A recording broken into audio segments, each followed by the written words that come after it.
ನನಗೆ ಕೋಪ ಬರ್ತಿದೆ ಚಂದನ. ಮತ್ತು ಈಗ ಕೋಪಕ್ಕಿಂತ ಹೆಚ್ಚಾಗಿ ನನಗೆ ನೋವಾಗಿದೆ. ನೀನು ನನ್ನನ್ನು ಹರ್ಟ್ ಮಾಡಿದ್ದೀಯಾ ವಿರಾಟ್ ಅವರೇ. ಅವಳ ಕೆನ್ನೆ ಮೇಲೆ ಕೈ ಇಟ್ಟು ಸವರುತ್ತಾ, ನನಗೆ ನೋವಾಗಿದೆ ಚಂದನ. ಯಾಕಂದರೆ ಇವತ್ತು ನೀನು ನನ್ನ ಕಾರ್ ಹಾಸ್ಪಿಟಲ್ ಹೊರಗಡೆ ನಿಂತಿದೆ. ನೀನು ಒಳಗೆ ಹೋಗಿಲ್ಲ ನಿಜ, ಆದರೆ ನಿನ್ನ ಕಾರ್ ಮಾತ್ರ ಅಲ್ಲಿ ನಿಂತಿದೆ ಚಂದನ. ನನ್ನ ಹೃದಯ ಎಲ್ಲ ಒಡೆದು ಹೋಗಿದೆ. ನನ್ನ ಚಂದನ ನನಗಿಂತ ಒಂದು ಮಟ್ಟ ಹೆಚ್ಚಾಗಿ ಬೇರೆಯವ್ರನ್ನ ತನ್ನ ಮನಸ್ಸಿನಲ್ಲಿ ಅಥವಾ ತನ್ನ ಲೈಫ್ನಲ್ಲಿ ಇರಿಸ್ಕೊಳ್ಳೋದಕ್ಕೆ ಬಯಸ್ತಿದ್ದಾಳೆ ಅಂತ ಅವಳಿಂದ ದೂರ ಸರಿತಾನೆ ವಿರಾಟ್ ಅವರೇ, ನಾನು ಒಳಗೆ ಹೋಗಿಲ್ಲ ಅಂತ ಅಳ್ತಾ ಅವನ ಕಡೆ ನೋಡ್ತಾಳೆ. ಮುಖದಲ್ಲಿ ಯಾವುದೇ ಭಾವನೆಗಳಿಲ್ಲದೆ ಅವರು ನನ್ನ ಲೈಫ್ನಿಂದ ಏನನ್ನ ಕಿತ್ಕೊಂಡಿದ್ದಾನೆ ಅಂತ ನೀನು ಗೊತ್ತು ತಾನೆ ಚಂದನ. ಆದರೂ ಕೂಡ ಅಂತ ಆ ರೂಮ್ ಬಾಗಿಲು ತೆರೆದು ಚಂದನಳನ್ನು ಒಳಗಡೆ ತಳ್ತಾನೆ. ಚಂದನ ರೂಮ್ ಒಳಗಡೆ ಹೋಗ್ತಾಳೆ. ಆ ಒಳಗಡೆ ಪೂರ್ತಿ ಕಗ್ಗತ್ತಲಾಗಿರೋದ್ರಿಂದ ತಕ್ಷಣವೇ ಹಿಂದೆ ತಿರುಗಿ ವಿರಾಟ್ ಕಡೆ ನೋಡ್ತಾಳೆ. ನೀನು ನನ್ನನ್ನು ಹರ್ಟ್ ಮಾಡಿ ಹ್ಯಾಪಿಯಾಗಿರೋದಕ್ಕೆ ಸಾಧ್ಯ ಇಲ್ಲ ಚಂದನ, ಇದೇ ನಿನ್ನ ಶಿಕ್ಷೆ ಅಂತ ಬಾಗಿಲನ್ನು ಹಾಕ್ಬಿಡ್ತಾನೆ. ಚಂದನ ಹಾಗೆ ಬಾಗಿಲಿನ ಮೇಲೆ ಕೈ ಇಡ್ತಾಳೆ. ಅವಳ ಬಾಯಿಯಿಂದ ಒಂದು ಮಾತು ಕೂಡ ಹೊರಗೆ ಬರ್ತಿಲ್ಲ. ಅವಳಿಗೆ ಮೊದಲಿನಿಂದಲೂ ಕತ್ತಲೆ ಎಂದರೆ ಭಯ. ಆದರೂ ಏನು ರಿಯಾಕ್ಟ್ ಮಾಡದೆ ಹಾಗೆ ನಿಂತಿರ್ತಾಳೆ. ವಿರಾಟ್ ಹತ್ತಿರಕ್ಕೆ ಬಂದ ಹೊಸತರಲ್ಲಿ ಅವನನ್ನು ಬಿಟ್ಟು ಹೋಗ್ತೀನಿ ಅಂತಿದ್ದಕ್ಕೆ ಆಗ ವಿರಾಟ್ ಈ ರೂಮ್ನಲ್ಲಿ ಅವಳ ಕಾಲು ಕೈಗಳನ್ನ ಸಂಕೋಲಿಯಿಂದ ಕಟ್ಟಿ ಹಾಕಿ ಶಿಕ್ಷೆ ನೀಡಿದ್ದ. ಮತ್ತೀಗ 2 ನಿಮಿಷಗಳ ನಂತರ ಆ ರೂಮ್ ಪೂರ್ತಿ ಸೈಲೆಂಟ್ ಆಗಿರೋದ್ರಿಂದ ಈಗ ಅವಳಿಗೆ ಭಯ ಆಗ್ತಿದೆ. ಭಯದಿಂದ ಸುತ್ತಲೂ ನೋಡ್ತಾ ತನ್ನ ಭಯವನ್ನು ಕಂಟ್ರೋಲ್ ಮಾಡೋದಕ್ಕೆ ಟ್ರೈ ಮಾಡ್ತಾಳೆ. ಹಾಗೆ ಅಳ್ತಾ, no Chandana, don't be panic, be strong. ನೀ ತಪ್ಪು ಮಾಡಿದ್ಯಾ, ಅದಕ್ಕೆ ಶಿಕ್ಷೆ ಅನುಭವಿಸ್ತಿದ್ಯಾ ಅಂದ್ಕೊಳ್ತಿರುವಾಗ ಹೊರಗಡೆಯಿಂದ ಏನೋ ಸೌಂಡ್ ಬರುತ್ತೆ. ಹಾಗೆಯೇ ಬಾಗಿಲ ಹತ್ತಿರ ಹೋಗಿ ಆ ಬಾಗಿಲಿಗೆ ಹತ್ಕೊಂಡು ಕೆಳಗೆ ಕೂತ್ಕೊಳ್ತಾಳೆ ಚಂದನ. ಬಾಗಿಲಿನ ಆ ಕಡೆ ವಿರಾಟ್ ಕೂಡ ಬಾಗಿಲಿಗೆ ಹತ್ಕೊಂಡು ಕೈಯಲ್ಲಿ ಗಿಟಾರ್ ಹಿಡಿದು ತನಗೊಲಿದ ಒಂದು ಟ್ಯೂನ್ ಶುರು ಮಾಡ್ತಾನೆ.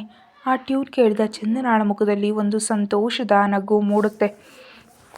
ಈ ಕಡೆ ಇರೋ ವಿರಾಟ್ ತನ್ನ ಎದೆ ಮೇಲೆ ಕೈ ಇಟ್ಕೊಂಡು ಸ್ವೀಟ್ ಆರ್ಟ್ ಅಂತ ಮನಸ್ಸಲ್ಲಿ ಅಂದ್ಕೊಳ್ತಾನೆ. ಆ ನಂತರ ಕಣ್ಮುಚ್ಚಿ ನಗ್ತಿರೋ ಚಂದನಾಳ ಮುಖವನ್ನು ನೆನಪಿಸಿಕೊಳ್ಳುತ್ತಾ ಟ್ಯೂನನ್ನು ವೇಗ ಮತ್ತು ಗಂಭೀರತೆಯನ್ನು ಹೆಚ್ಚಿಸ್ತಾನೆ. ವಿರಾಟ್ ಅವರ ಅಮ್ಮ ಅವನಿಗೆ ಚಿಕ್ಕವನಿರುವಾಗ ಕಲಿಸಿದ ಆ ಟ್ಯೂನ್ ಅದು. ತನಗೆ ಹೆಚ್ಚು ನೋವಾದಾಗ ಮಾತ್ರ ಆ ಟ್ಯೂನ್ ನುಡಿಸ್ತಾನೆ ಅಂತ ತಿಳಿದಿರೋ ಚಂದನಾಳ ಕಣ್ಣಲ್ಲಿ ಕಣ್ಣೀರಿನ ಜೊತೆ ಮುಖದಲ್ಲಿ ನಗು ಕೂಡ ಇರುತ್ತೆ. ಸ್ವಲ್ಪ ಹೊತ್ತಿನ ನಂತರ ಮತ್ತೆ ಅಲ್ಲಿ ಎಲ್ಲವೂ ಸೈಲೆನ್ಸ್ ಆಗಿ ಹೋಗುತ್ತೆ. ಇಬ್ಬರು ಕೂಡ ಮೌನವಾಗಿರ್ತಾರೆ.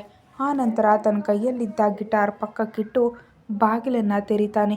ಸಡನ್ನಾಗಿ ಬಾಗಿಲು ತೆರೆದಿದ್ದಕ್ಕೆ ಅವಳು ಭಯಪಟ್ಟು ಹೋಗ್ತಾಳೆ. ಅವಳ ಕಡೆ ಕೈ ಚಾಚಿ ಗೆಟ್ ಅಪ್ ಅಂತ ವಿರಾಟ್ ಅಂದ ತಕ್ಷಣ ಅವನ ಕೈಯಲ್ಲಿ ತನ್ನ ಕೈ ಇಟ್ಟು ಮೇಲೆದ್ದು ಅವನ ಕಡೆ ನೋಡ್ತಾಳೆ. ಮೇಲಿನಿಂದ ಕೆಳಗಿನವರೆಗೂ ಅವಳನ್ನು ನೋಡ್ತಾನೆ ವಿರಾಟ್. ನಾನು ಚೆನ್ನಾಗಿದ್ದೀನಿ ವಿರಾಟ್ ಅವರೇ, ನನಗೇನೂ ಆಗಿಲ್ಲ. ನಾನು ನಿನ್ನನ್ನು ಹರ್ಟ್ ಮಾಡೋಕ್ಕೆ ಸಾಧ್ಯ ಇಲ್ಲ ಅಂತ ತಿಳಿದೇ ತಾನೇ ನೀನು ಹೀಗೆಲ್ಲ ಮಾಡ್ತಿರ್ತೀಯಾ ಅಂತ ಅವಳ ಕಣ್ಣುಗಳಲ್ಲಿ ನೋಡ್ತಾ ಕೋಪದಿಂದ ಕೇಳ್ತಾನೆ ವಿರಾಟನ ಅಪ್ಕೊಂಡು ಸಾರಿ, ನಾನು ಬೇಗಂತ ಏನು ಮಾಡಿಲ್ಲ ನಿಜ ಅಂತ ಮುಗ್ಧವಾಗಿ ಅವನ ಕಡೆ ನೋಡ್ತಾಳೆ. ಅವಳು ಸೊಂಟ ಸುತ್ತ ಕೈ ಹಾಕಿ, ನೀನು ನನ್ನ ಫ್ಯಾಮಿಲಿ, ನನ್ನ ಸರ್ವಸ್ವ, ನನ್ನ ಪ್ರಾಣ ಕೂಡ ನೀನೇ ಚಂದನ. ನಿನ್ನ ಪ್ರಿಯಾರಿಟಿ ಮತ್ತು ನಿನ್ನ ಅಟೆನ್ಷನ್, ನಿನ್ನ ಪ್ರತಿ ಆಲೋಚನೆಯಲ್ಲಿ ಫಸ್ಟ್ ಪ್ಲೇಸ್ ನನ್ನದೇ ಆಗಿರಬೇಕು ಮತ್ತು ಆ ಹಕ್ಕುಗಳು ನನವು. ನನ್ನ ಹಕ್ಕುಗಳನ್ನ ನಾನು ಯಾರಿಗೂ ಕೊಡಲ್ಲ ಅಂತ ಅವಳನ್ನ ಎತ್ಕೊಂಡು ಬೆಡ್ರೂಮ್ ಕರೆದೊಯ್ದು ಬಿಡ್ತಾನೆ ವಿರಾಟ್. ಅವನ ಕುತ್ತಿಗೆ ಸುತ್ತ ಕೈ ಹಾಕಿ, ನಾನು ನಿಮ್ಮನ್ನು ಹರ್ಟ್ ಮಾಡಲ್ಲ ವಿರಾಟ್ ಅವರೇ, ಮತ್ತು ನನ್ನ ಪ್ರತಿ ಆಲೋಚನೆಯಲ್ಲಿ ಕೇವಲ ನಿಮಗೆ ಮಾತ್ರ ಹಕ್ಕುಗಳಿವೆ, ಪ್ರಾಮಿಸ್. ಇನ್ನು ಮುಂದೆ ನಿಮ್ಮ ಪರ್ಮಿಷನ್ ಇಲ್ಲದೆ ನಾನು ಏನನ್ನು ಮಾಡಲ್ಲ ಅಂತ ಅವನ ಕೆನ್ನೆ ಮೇಲೆ ಮುತ್ತಿಡ್ತಾಳೆ ಚಂದನ. ಜಸ್ಟ್ ಇಷ್ಟು ಈಸಿಯಾಗಿರುತ್ತೆ ನನ್ನ ಸ್ವೀಟ್ ಆರ್ಟ್ ನನ್ನ ಡೈವರ್ಟ್ ಮಾಡೋದು. ಈಗ ನಿನಗೆ ಪ್ರಜ್ಞೆ ಬಂದು ನೀನು ನಿನ್ನ ಮಗಳನ್ನು ನೋಡಬೇಕು ಅಂದ್ಕೊಂಡ್ರು ನಿನ್ನ ಮಗಳು ನಿನ್ನ ಹತ್ರ ಬರಲ್ಲ ಅಂತ ಮನಸ್ಸಲ್ಲಿ ಅಂದ್ಕೊಂಡ ತಕ್ಷಣ ಒಂದು ರೀತಿಯ ನಗು ಬಂದು ಸೇರುತ್ತೆ ವಿರಾಟ್ ಮುಖದ ಮೇಲೆ.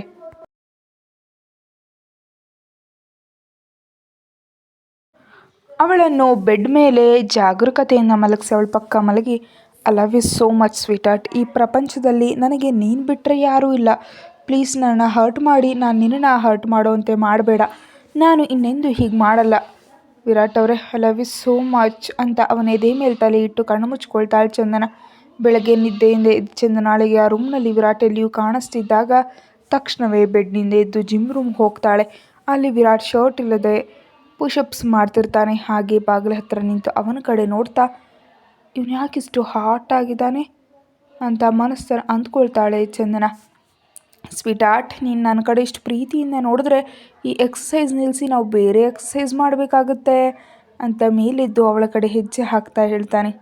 ಬೇರೆ ಎಕ್ಸಸೈಸ್ ಅಂದರೆ ಏನು ವಿರಾಟ್ ಅವರೇ ಎಂಬ ಚಂದನಾಳ ಪ್ರಶ್ನೆಗೆ ಅವನ ಮುಖದಲ್ಲಿ ಒಂದು ರೀತಿಯ ನಗು ಮೂಡುತ್ತೆ. ಅವಳ ಹತ್ತಿರ ಬಂದು ಅವಳ ಸೊಂಟ ಹಿಡಿದು ಹತ್ತಿರಕ್ಕೆಳೆದು why're so innocent sweetheart ಅಂತ ಅವಳನ್ನ ಹಾಗೆ ಎತ್ತಿ ಅಲ್ಲೇ ಇದ್ದ ಟೇಬಲ್ ಮೇಲೆ ಕೂರಿಸಿ ಅವಳ ಕಡೆ ತೀವ್ರವಾಗಿ ನೋಡ್ತಾನೆ. ವಿರಾಟ್ ಅವರೇ, ನೀವೇನು ಅಂದ್ರಿ ನಾವಿಬ್ಬರು ಸೇರಿ ಮಾಡೋ ಎಕ್ಸಸೈಸ್ ಅಂತ ಅವನು ಅಂದ ಮಾತುಗಳು ಮೈಂಡ್ಗೆ ಸ್ಟ್ರೈಟ್ ಆದ ತಕ್ಷಣ ಕಣ್ಣು ದೊಡ್ಡದು ಮಾಡಿ ಅವನ ಕಡೆ ನೋಡ್ತಾ, ನಿಮಗೆ ನಿಜವಾಗಿಯೂ ನಾಚಿಕೆ ಇಲ್ಲ ವಿರಾಟ್ ಅವರೇ? ಅವಳ ಕೆನ್ನೆಗಳೆರಡು ಕೆಂಪಾಗಿ ಹೋಗೋದ್ರಿಂದ ಇನ್ನೂ ಅವನ ಕಡೆ ನೋಡಲಾಗದೆ ಅವನ ಎದೆಯಲ್ಲಿ ಮುಖ ಮುಚ್ಕೊಳ್ತಾಳೆ ಚಂದನ. ನಿನ್ನ ಹತ್ರ ನನಗೆ ನಾಚಿಕೆ ಯಾಕೆ ಸ್ವೀಟ್ ಆರ್ಟ್ ಅಂತ ಅವಳ ಕೆನ್ನೆ ಮೇಲೆ ಹಗುರವಾಗಿ ಕಚ್ತಾನೆ. ವಿರಾಟ್ ಅವರೇ, ನೀವು ಅಂತ ಏನು ಹೇಳ್ತಾ ಇದ್ದ ಚಂದನಾಳಿಗೆ ಅವನ ಕೈಯ ಎರಡೂ ಬೆರಳುಗಳು ಕೂಡ ಕಟ್ಟಾಗಿರುವಂತೆ ಕಾಣಿಸುತ್ತೆ. ತಕ್ಷಣವೇ ಅವನ ಕೈ ಹಿಡ್ಕೊಂಡು, ಇದು ಹೇಗಾಯ್ತು ವಿರಾಟ್ ಅವರೇ ಅಂತ ಗಾಬರಿಯಿಂದ ಅವನ ಕಡೆ ನೋಡ್ತಾ ಕೇಳ್ತಾಳೆ ಚಂದನ. ಏನೂ ಆಗಿಲ್ಲ, ಜಸ್ಟ್ ನಾರ್ಮಲ್ ಕಟ್, ವಾಸಿ ಆಗುತ್ತೆ ಸ್ವೀಟ್ ಆರ್ಟ್, ಡೋಂಟ್ ವರಿ. ನಾರ್ಮಲ್ಲಾ?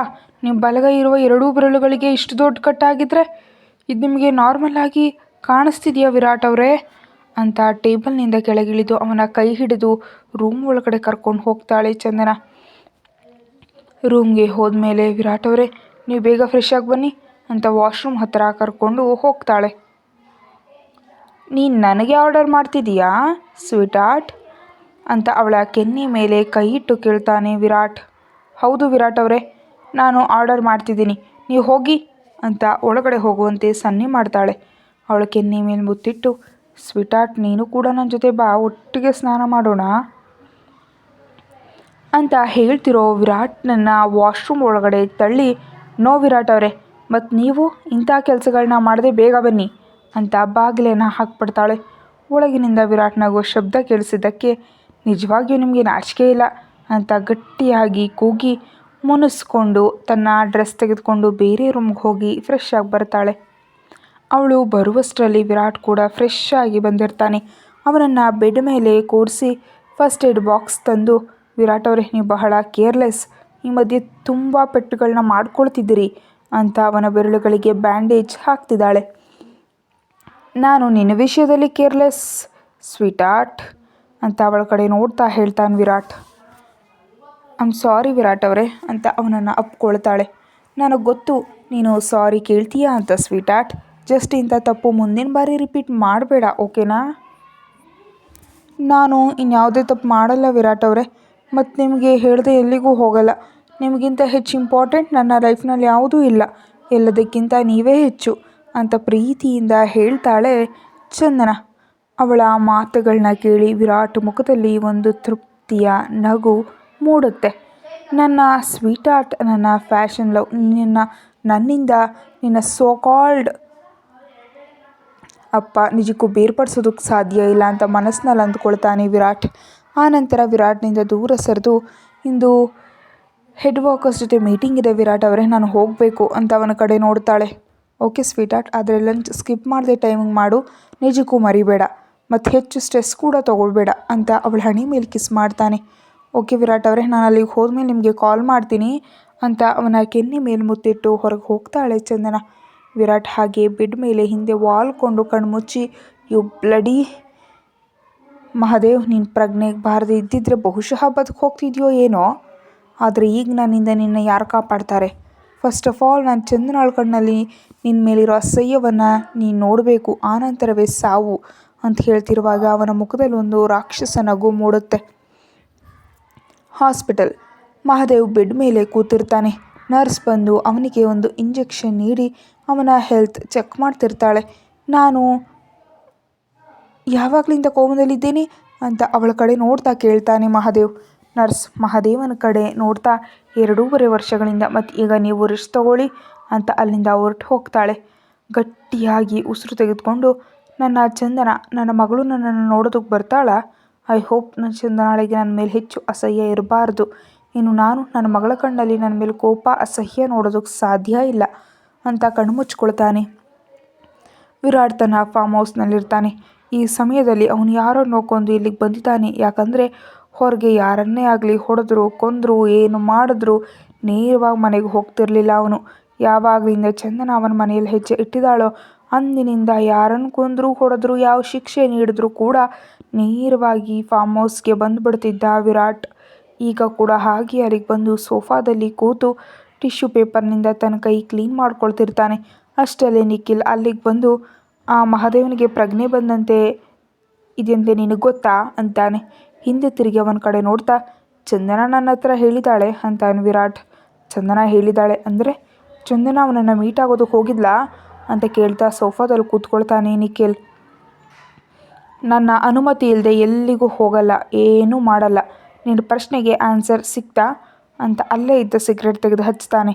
ಅದಲ್ಲ ವಿರಾಟ್, ಆ ಮಹಾದೇವ್ ಚಂದನಾಳ್ ಫಾದರ್. ಒಂದು ವೇಳೆ ಯಾವಾಗಲಾದರೂ ಬೈ ಮಿಸ್ಟೇಕ್ ಅವಳ ಮನಸ್ಸಲ್ಲಿ ಫಾದರ್ ಎಂಬ ಎಮೋಷ್ನಲ್ ಕ್ರಿಯೇಟ್ ಆಗಿ ಅವನನ್ನು ನೋಡೋದಕ್ಕೆ ಹೊರಟೋದ್ರೆ ಅಂತ ನಿಖಿಲ್ ಕೇಳಿದ್ದಕ್ಕೆ ವಿರಾಟ್ ಕಣ್ಣುಗಳು ಕೋಪದಿಂದ ಕೆಂಪಗಾಗುತ್ತೆ. ಹಾಗೆ ಯಾವಾಗಲಾದರೂ ನಡೆದರೆ ನನ್ನ ಚಂದನಾಳಿಗೆ ನನ್ನ ಒಳಗಿರೋ ರಾಕ್ಷಸರನ್ನು ಮತ್ತೆ ತೋರಿಸ್ಬೇಕಾಗತ್ತೆ ಅಂತ ಗಂಭೀರ ಧ್ವನಿಯಲ್ಲಿ ಹೇಳುತ್ತಲೇ ಅವನ ಮುಖದಲ್ಲಿ ರಾಕ್ಷಸ ನಗು ಮೂಡುತ್ತೆ. ವಿರಾಟ್ ಪ್ಲೀಸ್, ನೀನು ಚಂದನಾಳಿಗೆ ಏನು ಮಾಡಬೇಡ. ಅವಳಿಗೆ ನೀನಂದರೆ ಪ್ರಾಣ. ಆಲ್ಮೋಸ್ಟ್ ಅವಳು ಹೋಗಬೇಕು ಅಂದ್ಕೊಂಡ್ರು ನಿನಗೋಸ್ಕರ ಆಲೋಚಿಸಿ ಹೋಗದೆ ನಿಂತು ಬಿಡ್ತಾಳೆ. ಸೊ ಯಾವಾಗಲಾದರೂ ಅವಳು ಏನಾದರೂ ತಿಳಿಯದೆ ಸಣ್ಣ ತಪ್ಪು ಮಾಡಿದ್ರೆ ಕ್ಷಮಿಸು, ಅಷ್ಟೇ ಹೊರತು ಶಿಕ್ಷಿಸಬೇಡ ಕಣೋ ಅಂತ ವಿರಾಟ್ ಮುಖದಲ್ಲಿರುವ ನಗುವನ್ನು ನೋಡುತ್ತಾ ಹೇಳ್ತಾನೆ ನಿಖಿಲ್. ಶಿ ಈಸ್ ಮೈ ಚಂದನ. ನಿಖಿಲ್, ನೀನು ಅಷ್ಟು ವರಿ ಆಗೋ ಅಗತ್ಯ ಇಲ್ಲ ಅಂತ ಸಿಗರೇಟ್ ಬಿಡ್ತಾನೆ. ಅವಳು ನನ್ನ ತಂಗಿ ಅಂತೆ ವಿರಾಟ್. ನಾನು ನನ್ನ ಮನಸಾರೆ ಅವಳನ್ನ ನನ್ನ ಫ್ಯಾಮಿಲಿ ಅಂದ್ಕೊಂಡಿದ್ದೀನಿ. ವರಿಯಾಗದೆ ಹೇಗಿರ್ತೀನಿ? I don't care Nikhil. ನಾನು ನನ್ನ ಚಂದನಾಳನ್ನು ಯಾರೊಂದಿಗೂ ಯಾವುದೇ ರಿಲೇಷನ್ ಪ್ರಕಾರವಾಗಿಯೂ ಶೇರ್ ಮಾಡ್ಕೊಳ್ಳೋದಕ್ಕೆ ಇಷ್ಟಪಡಲ್ಲ. ವೆಲ್, ಆ ಮಹಾದೇವನ ಹೆಲ್ತ್ ಕಂಡೀಷನ್ ಟೋಟಲ್ ಆಗಿ ಚೆಕ್ ಮಾಡು. ಈಗ ನನಗೆ ಆ ಮಹಾದೇವ್ ಫುಲ್ ಹೆಲ್ತಿ ಕಂಡೀಷನಲ್ಲಿ ಬೇಕು ಅಂತಾನೆ ವಿರಾಟ್. ಆದರೆ ಯಾಕೆ, ಈಗ ನೀನು ಮತ್ತೇನು ಮಾಡೋದಕ್ಕೆ ಹೊರಟಿದೀಯಾ ಅಂತ ಅವನ ಕಡೆ ನೋಡ್ತಾ ಕೇಳ್ತಾನೆ ನಿಖಿಲ್. ಸೋಫಾಗೆ ತಲೆ ಹಿಂದೆ ವಾಲ್ಸಿ ಮೇಲೆ ಸೀಲಿಂಗ್ ಕಡೆ ನೋಡ್ತಾ, ಯಾವಾಗ ಸೇಡು ತೀರಿಸ್ಕೊಳ್ಬೇಕು ಅಂತ ಮನಸ್ಸಲ್ಲಿ ಅಂದ್ಕೊಂಡೋ ಆಗ ಅಂದ್ಕೊಂಡಿದ್ದೆ ಎಲ್ಲರನ್ನೂ ಕೂಡ ಪ್ರಾಣದಿಂದ ಉಳಿಸ್ದೆ ಕೊಂದು ಹಾಕ್ತೀನಿ ಅಂತ. ಅವರಿಗೆ ಮಾತ್ರ ಅಲ್ಲ, ಅವರ ವಂಶವನ್ನೇ ನಾಶ ಮಾಡೋಣ ಅಂತ ಫಿಕ್ಸ್ ಆಗಿದೆ. ಆದರೆ ನನ್ನ ಚಂದನಾಳ್ ಫೋಟೋ ನೋಡಿದ ಮೇಲೆ ನನ್ನ ಸ್ಟೋರಿ ಪೂರ್ತಿ ಬದಲಾಗಿ ಹೋಯಿತು ನಿಖಿಲ್. ನನಗೆ ಚಂದನಾಳನ್ನು ನೋಡಿದ್ರು, ಆ ಹೆಸರು ಕೇಳಿದ್ರು ಬಹಳ ಅಸಹ್ಯ ಆಗ್ತಿತ್ತು. ಆದರೆ ಸಮಯ ಕಳೆದಂತೆ ಯಾವಾಗ ಅವಳು ನನ್ನ ಫ್ಯಾಷನ್ ಆಗಿಬಿಟ್ಲೋ ತಿಳಿಲಿಲ್ಲ. ಮತ್ತು ಯಾವಾಗ ನನ್ನ ಹತ್ರ ಬಂದ್ಲೋ ಅಂದಿನಿಂದ ಫ್ಯಾಷನ್ ಜೊತೆಗೆ ನನ್ನ ಲವ್ ಕೂಡ ಆಗಿಬಿಟ್ಟಿದ್ದಾಳೆ ಅಂತ ಏನು ಮಾತನಾಡದೆ ಸುಮ್ಮನಾಗ್ತಾನೆ ವಿರಾಟ್.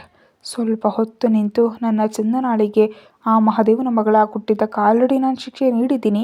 ಈಗ ನಾನು ಆ ಮಹಾದೇವನಿಂದ ನನ್ನ ಚಂದನಾಳನ್ನು ಹರ್ಟ್ ಮಾಡೋದಕ್ಕೆ ಇಷ್ಟಪಡೋದಿಲ್ಲ. ಆದರೆ ಏನು ವಿರಾಟ್ ಅಂತ ಗೊಂದಲದಿಂದ ಕೇಳ್ತಾನೆ ನಿಖಿಲ್. ಒಬ್ಬ ತಂದೆ ಯಾವಾಗ ತನ್ನ ಮಕ್ಕಳ ಕಣ್ಣಲ್ಲಿ ತನ್ನ ಮೇಲೆ ಕೋಪ, ಸೇಡು, ದ್ವೇಷ ನೋಡ್ತಾನೋ ಆಗ ಆ ತಂದೆ ಒಳಗಿನಿಂದ ಪೂರ್ತಿಯಾಗಿ ಒಡೆದು ಹೋಗ್ತಾನಲ್ವ ನಿಖಿಲ್ ಅಂತ ನಿಖಿಲ್ ಕಡೆ ನೋಡ್ತಾ, ಈಗ ಅವನು ಕೂಡ ನನ್ನ ಚಂದನಾಳ್ ಕಣ್ಣಲ್ಲಿ ಅವನ ಮೇಲೆ ಕೋಪ, ದ್ವೇಷ ಎಲ್ಲವನ್ನ ನೋಡ್ತಾನೆ.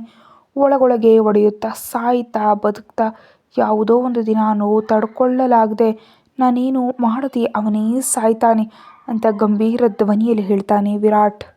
ಅವನು ಹಾಗೆ ಹೇಳ್ತಿರುವಾಗ ಅವನ ಕಣ್ಣುಗಳನ್ನೇ ನೋಡ್ತಿರ್ತಾನೆ ನಿಖಿಲ್. ಆ ಸಮಯದಲ್ಲಿ ಅವನ ಕಣ್ಣುಗಳಲ್ಲಿ ಚಂದನಾಳ ಮೇಲೆ ಪ್ರೀತಿಯ ಜೊತೆಗೆ ಮಹಾದೇವನ ಮೇಲೆ ಮಿತಿಯಿಲ್ಲದ ಕೋಪ, ಸೇಡು, ದ್ವೇಷ ಬಹಳ ಸ್ಪಷ್ಟವಾಗಿ ಕಾಣಿಸ್ತಿರುತ್ತೆ. ಆದರೆ ಇಂದು ನಿಖಿಲ್ ವಿರಾಟ್ ಜೊತೆ ಯಾವ ವಿಷಯದ ಬಗ್ಗೆಯೂ ವಾದ ಮಾಡೋದಕ್ಕೆ ಇಷ್ಟಪಡೋದಿಲ್ಲ. ಯಾಕಂದರೆ ಈ ವಿಷಯದಲ್ಲಿ ವಿರಾಟ್ ಸರಿಯಾಗಿದ್ದಾನೆ ಮತ್ತು ವಿರಾಟ್ ಲೈಫನ್ನು, ಅವರು ಫ್ಯಾಮಿಲಿಯನ್ನು ನಾಶ ಮಾಡಿದ ಮಹಾದೇವನಿಗೆ ಅಂತಹ ಕ್ಷಮಾಪಣೆಯು ಇರಬಾರ್ದು ಅಂತ ನಿಖಿಲ್ ಕೂಡ ಮನಸ್ಸಿನಲ್ಲಿ ಅಂದ್ಕೊಳ್ತಾನೆ. ಕತೆ ಮುಂದುವರಿಯುತ್ತೆ. Thank you.